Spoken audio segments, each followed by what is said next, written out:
Derɗiraaɓe wondaɓe mi hofni on melani on hairu daidai WhatsApp gotel foti maɓɓita konteji ɗiɗi numero fere-fere amma miɗo matina on sai WhatsApp Messenger, WhatsApp Business waɗata non mai.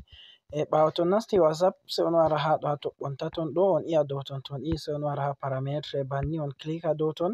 To on wari nda ha ɗo ha on yiyata nda inde moɗon be photo ɗo ha yeso ɗo nda toɓɓel ɗo windi plus. Nda plus ɗo en mema dow plus to en memi ha les ɗo nda konte meɗen je en hutinirta nda ha les bo ɗo windi ajouter une compte. Ha dow ajouter une compte a warata klika WhatsApp hokkama daidai konte fere.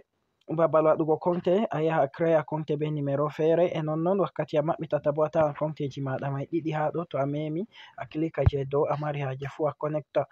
Habde partage video mai derɗiraɓe to wodi ko sakli on ha telephone bo nda numero am WhatsApp 650 47 00 82 inchallah on mata yam ngal WhatsApp mi famtina on daidai kala ko on mari haje fu. Wassalamu alaikum.